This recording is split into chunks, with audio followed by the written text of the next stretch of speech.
So, I think we can use as demonstration what Dr. Shinde talked about.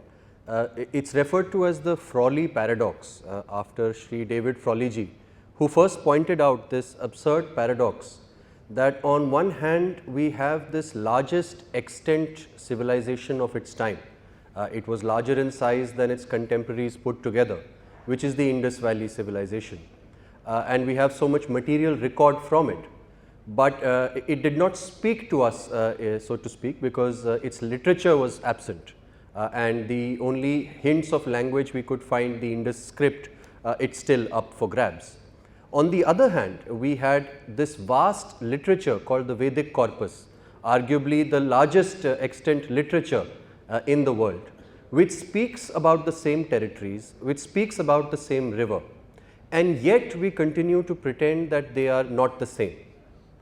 Now, when those lenses are shed and when we are shed of those baggages of prior historical analysis, as Dr. Shinde said, that when we start looking at the Harappans, the Vedic people as inherently Indian and the origin of things like agriculture, things like pottery within the Indian subcontinent itself, then the same events, the same narratives that previously were flipped a different way offer new analysis. So, Dr. Elst mentioned the battle of 10 kings in the Rig Veda, Sudas. Now, in the consensus theory, he told us about how the narrative was that Sudas and his people are invading Aryans, battling dark-skinned aboriginals. But now, if we are shed of that lens and if we understand the continuity and the autochthonous development of Indian civilization, we can actually start making quite the opposite speculations. And I say speculations because these are new territories, these are new avenues of thinking. We may take some wrong theorizations as well, we will shape it as we go along. But if we understand what we see in the record of the Battle of 10 Kings, we find that these are all Indian tribes speaking somewhat similar dialects in conflict with each other. So, in the Rig Veda, the enemies of Sudas are called Mridvach and Vadrivach, people of twisted speech, people of garbled speech. Even Dr. Ambedkar actually rejected the whole theory of the enemies of Sudas being aboriginals. He very rightly concluded that they were linguistically the similar speaking groups. So, we know that they are in conflict with each other, they are all Indians. The battles are happening around the same rivers that are rivers of the Harappan maturation. So, that the Chenab river, the Jhelum river, the battles are happening around those same rivers, even the Yamuna river in fact. And we also find that Sudas is pushing them out of India. So, therein we find that okay, we have evidence of people for sure speaking Indo-European languages starting to migrate out of India. And the record in the Battle of 10 Kings, which is not quite a battle actually, it is a record of perhaps several campaigns by Sudas over at least 2 different rivers with various different tribes. It seems to appear to be a record of Harappan India, because in Harappan India we find various different cities, we find commonalities of weights and measures, we find commonalities of symbology, of pottery, material techniques, but there could very likely have been political divisions. In fact, that is one of the great mysteries about the Harappans, that who was their monarch, who was their king. Well, lo and behold, in the Rig Veda, with the river evidence, with the Saraswati in the Rig Veda in Sudas's time lining up to be around the same kind of river of those 1500 settlements that Dr. Shinde talked about.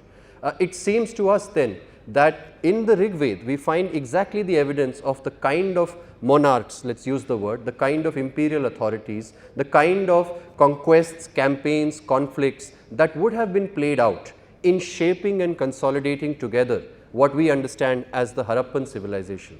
So, this is just one line of inquiry, but it shows to us how with a new lens the same facts, the same evidences can actually start to give us a different picture.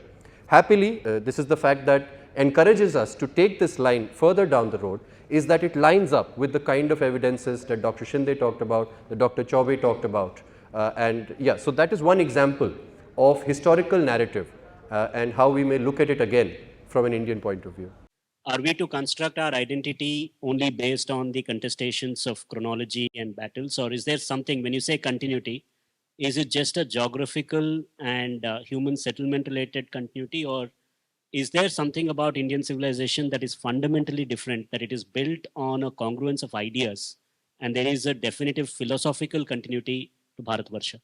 I certainly think so. So, I mean, first of all, even in terms of the material evidence, we have the evidence of Bagor in modern Rajasthan, 9000 BCE. So, somewhere just around that time when that great split 10,000 years ago between genetic lineages might have happened. And already at that stage, the archaeologists team led by Dr. Kenover, who investigated Bagor, they find evidence of what they call mother goddess worship. Now, yes, that's a fair archaeological, anthropological term for it, but what it means is that we have found evidence of Murti Puja. Now, if we have found evidence of Murti Puja, we have found evidence of Dev Sthapana, of Pran Pratishthan of the deities. So, that very idea of living with the deities, being in engagement with the deities goes as far back as the material record is telling us.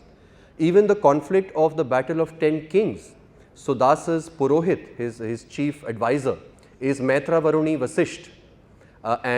In this great conflict, which is this conflict between Proto-Iranians and Indians, we know that there was a schism in ideology where the Indians, Sudasa's people, were worshipping Indra, and Indra was primarily being invoked, and Varun became the deity that is being invoked by the Anavs, by the Proto-Iranians. Varun is remembered by them even in modern Zoroastrianism as Ahur Mazda, which is Ahur Asur Med. But in the hymns of Maitra Varuni Vasisht, Indra and Varun are being together invoked.